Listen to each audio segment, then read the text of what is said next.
Hello and good afternoon. My name's David Wackett. I'm Industry Manager at Sitting Guilds for our Digital and IT Apprenticeship and Qualification offer. This afternoon I've been joined by Andy Moss, MD at Kineo, and Poppy Hainge, who's an apprentice, a digital marketer apprentice at Kineo. So what we're going to talk about is how apprenticeships are going from an employer perspective, from the apprentice perspective as well, perhaps the most important aspect, and also Sitting Guilds as an endpoint assessment organisation, specifically about the digital sector. So I suppose broadly speaking, that the current apprenticeship landscape offers some very good opportunities for employers to get involved in the design and development of apprenticeship standards, some very specific job roles that are being developed out there. And we're seeing that there's a very good opportunity for employers to get engaged in that whole perspective, as well as employers, of course, delivering apprentices themselves. Some of that is down to, I suspect, the apprenticeship levy, which is focusing the minds of particularly large employers who are using the money they've already paid into the pot to make use of delivering apprenticeships in their own workplace. One of the challenges, though, is to get a lot more small and medium-sized organisations involved in the design and development of apprentices. So I just want to pass over to Andy to get your perspective from Kineo as an employer of apprentices.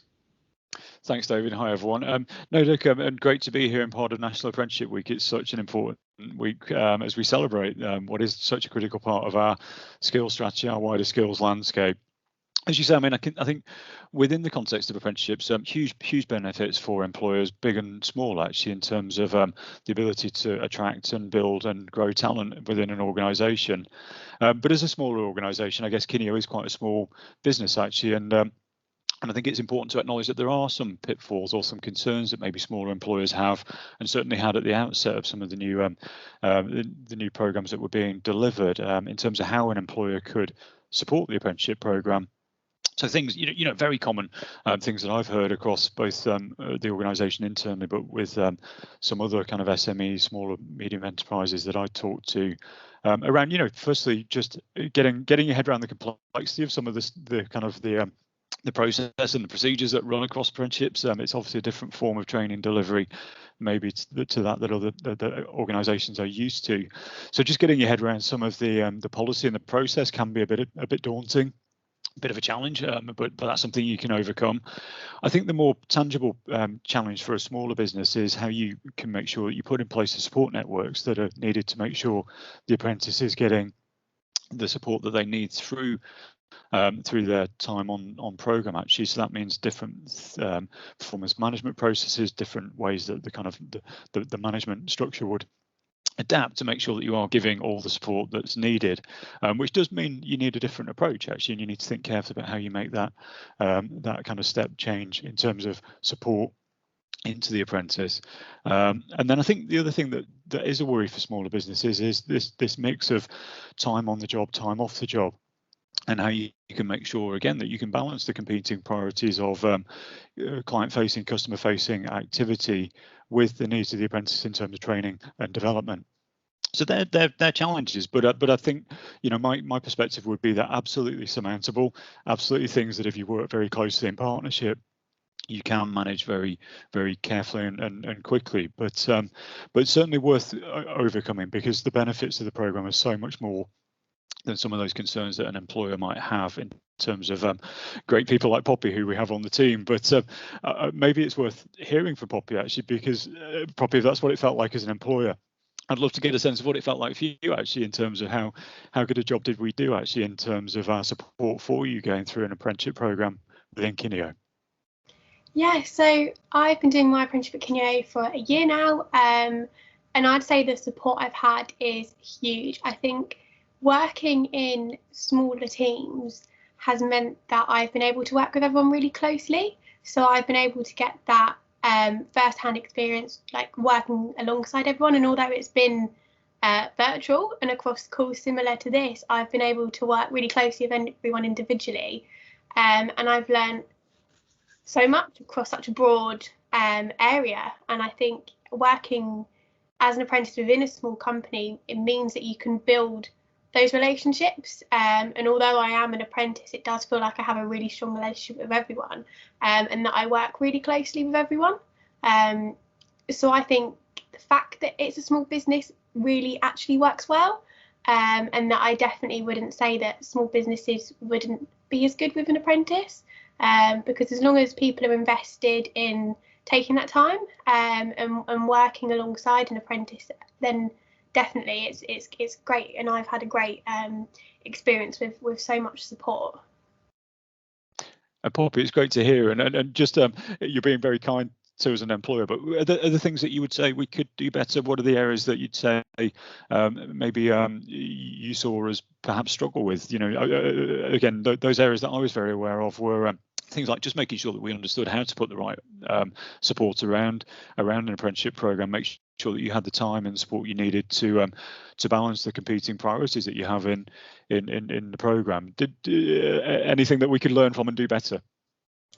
I think because obviously this is my first apprenticeship, so I went into it a bit new. I think one thing that I didn't struggle with, but it was definitely something that took a while to get the right balance, was, as you say, balancing that off the job time with working. And I think being virtual as well, it's very easy for your calendar to fill up with different meetings and different things going on, and getting that off the job time each week and that 20% can be hard sometimes. And I think the way that me and my team and my manager kind of got on top of that was by booking time each Friday. I have my Fridays afternoons are booked in so I can focus on my off the job. And I'd say that's something that I definitely recommend doing from the start of an apprenticeship, and letting all your team know and everyone you work with know, so you and everyone around you are aware that that's kind of the apprenticeship time to do the bits you need to do.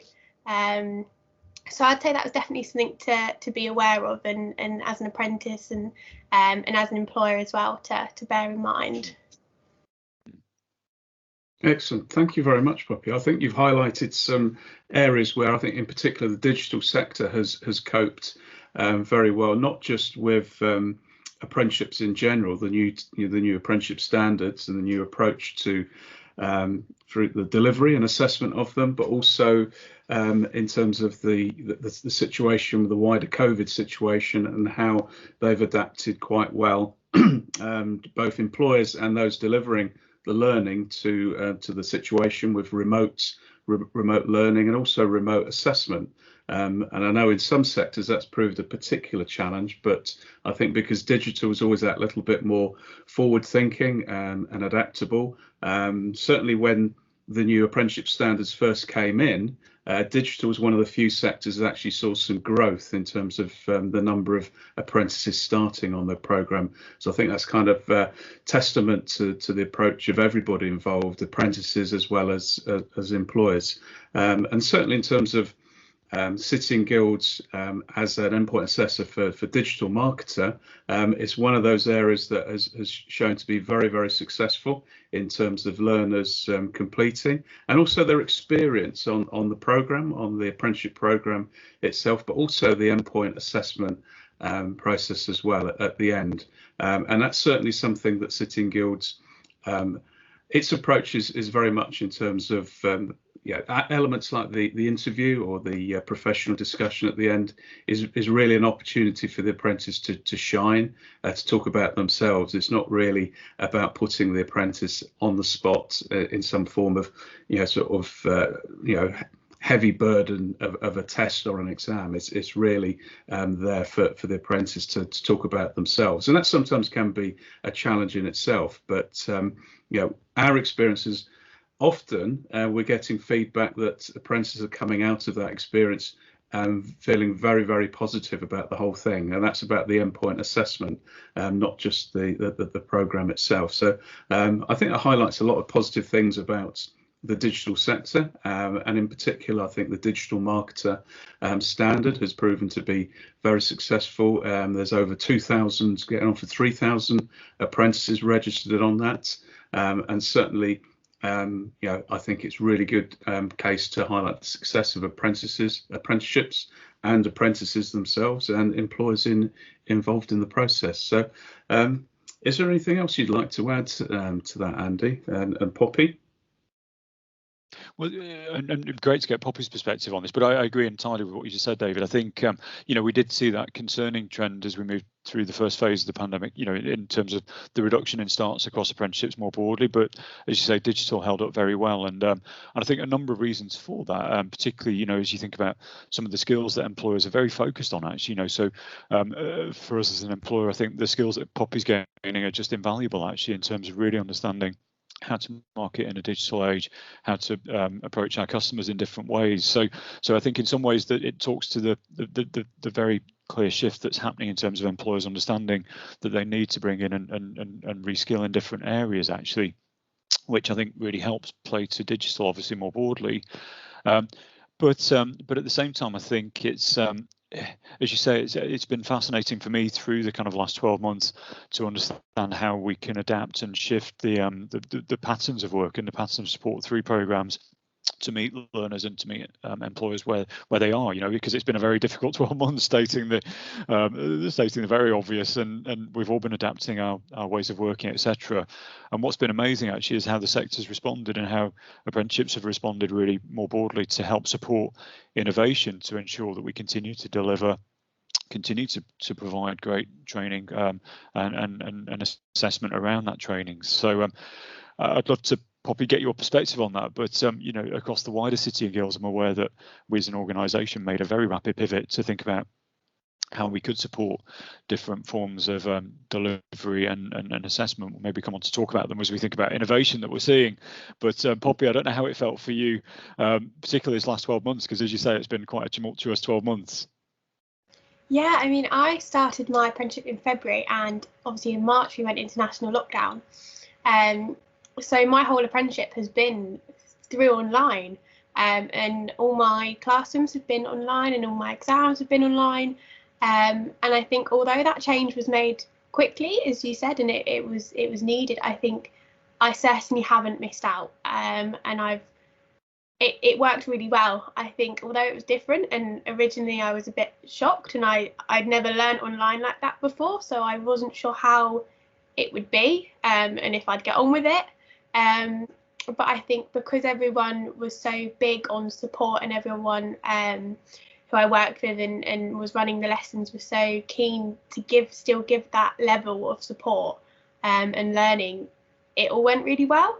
And I passed all my exams, and I really enjoyed all the learning as well. So yeah, as you said, although it was quite a big pivot quite quickly, there was definitely a lot done in order to get all the apprenticeship learning online. Excellent. Thank you. And David, maybe just picking up on your point around digital marketing as a program, I think I'm a huge advocate of apprenticeships more broadly, but I think there are some very clear areas where for us as a business, I think apprenticeships is just such a clear win-win actually in terms of helping people to gain the skills whilst in employment, but at the same time we as an organisation recognising we've got skills gaps, very clear skills gaps that I think apprenticeships just fit so well actually, because to have somebody in the team who's learning new skills and bringing that knowledge into our wider organisation at the same time is incredibly powerful as we think about how we adapt our business to meet what's happening in the wider world. The big trends that were there before COVID, but COVID's really accelerated around automation, around AI, around technology more broadly, kind of the pervasive effect it's having across all of our activity. So in some ways, I think digital marketing, as in other kind of areas, such a valuable area for employers to think about as they think about how they're going to bridge that skills gap that many of us do face actually in these areas. Yeah, exactly. Yeah. Sorry, Poppy. Sorry, I was just going to say, I think apprenticeships in general and digital marketing apprenticeship are so broad as well. And that's one of the reasons I really wanted to go into digital marketing, was because it covered so much. And I think, as you said, Andy, about filling that skills gap, I think by covering so much in a year, like however long you're doing the apprenticeship for, you learn so much and you can go into your role with that experience from so many different areas that you wouldn't necessarily have if you went straight into a single role. and I think that's so valuable to have. No, I agree. I think it's a great strength for the digital marketer apprenticeship is that it's combining digital and essentially non-digital skills, knowledge, behaviour, which is a real strength for it. And obviously the application of those digital marketer skills can have a very broad scope across all sorts of industries as well. So I think that's a particularly good example to focus on, the digital marketer apprenticeship. And in a broader sense, in terms of Sitting Guild's approach to its endpoint assessment, you talked about innovation and the use of digital technologies. Certainly that's an area that Sitting Guilds is exploring in terms of the use of virtual laboratories, online laboratories, to take some of that assessment burden off sort of the use of real equipment, real software, especially in the COVID times where you can't get out of the house, you can't attend an assessment centre or a college or your employer's premises. So all of that adds to the need for us all to be a lot more innovative, and also I suppose at the heart of it is making things as accessible for the learner, for the apprentice. And one of the key things I think you've spoken about, Poppy, is the wealth of experience that you've gained by learning on the job, learning on an apprenticeship, and you'll have an enormous head start and advantage over other learners who haven't developed those wider soft skills, sort of what we may call employability skills,